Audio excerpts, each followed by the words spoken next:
Good evening, afternoon, morning, wherever you may be. This is my review of Jennifer Lopez's Glow perfume, the original first Glow. This is the final one of my Glows actually. I've reviewed the other three that I own, so this will be the last one. I actually reviewed this first. This was the first review I ever did, but I deleted it a while ago. And then I ran out of Glow, and then I've repurchased it, so now I'm reviewing it again, fresh, clean slate. So, Glow. There's so much I could say about this, but I'm just going to kind of keep it basic, because I don't know how much you care to listen to me ramble. So, it came out in 2002, it was her first perfume ever, and I think it kind of set a trend for celebrity perfumes. There were, there were a lot of celebrity perfumes in the past, like Elizabeth Taylor, but I think this was the first of many celebrity perfumes that came after, like 2000 and beyond, when everyone started to jump on the bandwagon and make their own perfume. I remember when the advert first came on, it was a really intriguing advert, and the fact that it's called Glow and the fact that the bottle looks like a light bulb and it was kind of misty, I wanted to smell it straight away. I was really interested. And I think it deserves to be reviewed. I think it's a really great perfume. And I still to this day haven't smelled anything that smells like this, so I think she did a great job here. So yeah, it's a floral perfume, thank the Lord. Usually nowadays it's floral fruity floral, flowers with some fruit in. Oh, let's add some more flowers to those fruit. This was a floral. Apparently it was aimed at people in their 20s. I don't know how they can justify saying, oh, if you're 20 you're going to like this, but anyway, that's what it says.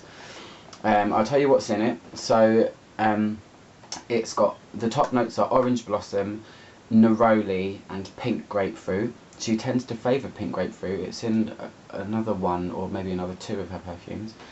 The heart of the perfume is 3 massive flowers: tuberose, jasmine and rose. But all of them very distinct, all of them very powerful. And then the base is sandalwood, amber, orris root and vanilla, and then musk as well. So I'll show you the box. As with all the other ones, they're shaped the same because all of her Glow bottles are shaped the same. This one's a white one. It's got Glow and J-Lo going down in different colours. It's white, if you can't see that already, in case you can't see.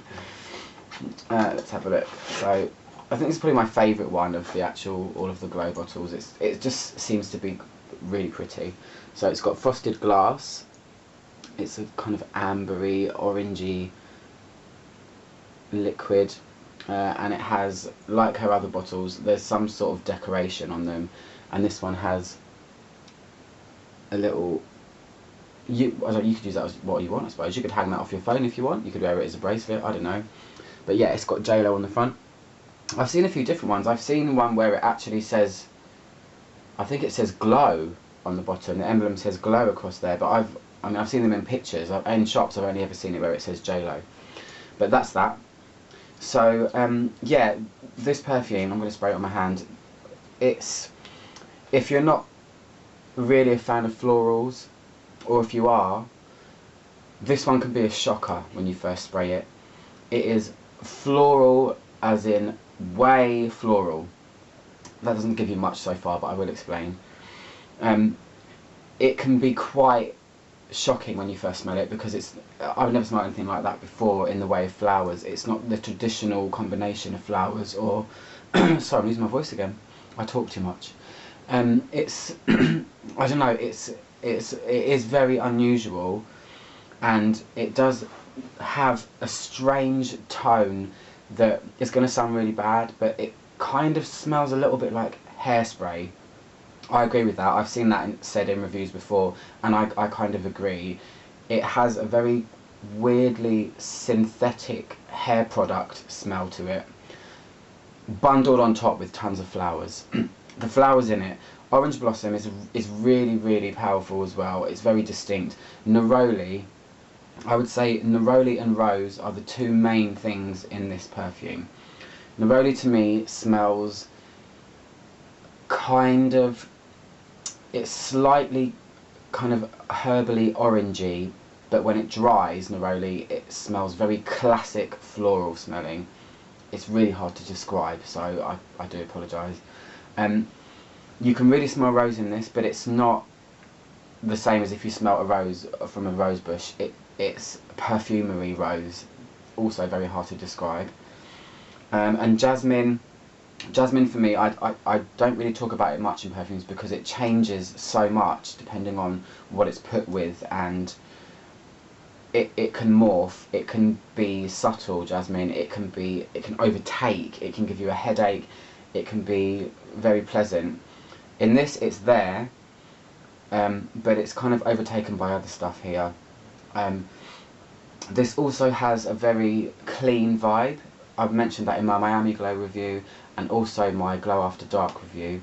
It does have a kind of stepped out of the shower fresh vibe, but only if you washed yourself in a floral shower gel, if that makes any sense at all. It's got vanilla in the base. I would completely ignore that. I don't even know why it obviously adds to it slightly, but this is in no way a sweet, vanilla-y, or in any way smooth perfume. This is all about in-your-face flowers that have quite a fresh, effervescent vibe to them. Yeah, that's it really. I mean, I could say quite a lot about it, but it is quite a tough one to describe, because when you have a lot of flowers in one thing, this has got, let me count, orange blossom, neroli, tuberose, rose, jasmine.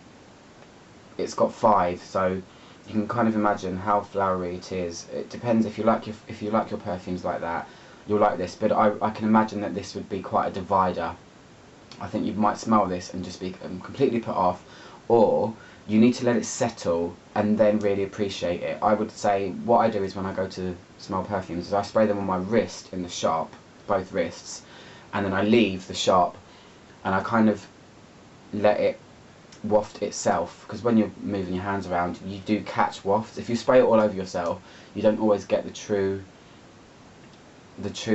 vision of what it's like, because it surrounds your head and you can be overtaken. Spray it on your wrists, let it settle, and see what you think.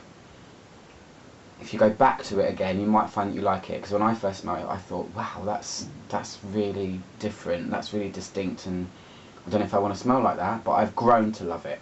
I would say, you know, for what it is, it stands for being one of the first groundbreakingly, I guess, perfumes that came from a celebrity. So again, I've heard it's discontinued, but I still managed to find it. So if you can find it, it's kind of going for cheap in most places that I've seen, so check out where you are, you never know. I'm going to spray it again because I do actually really like it.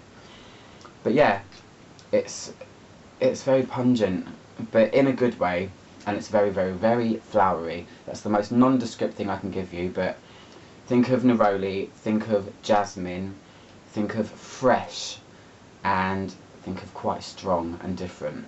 Give it a chance, you never know. That's my review of J.Lo Glow. And when you finish the bottle, you can kind of rip that off and wear it if you want to. I don't know how much of a fan you are. Alright, thanks for watching. Bye bye.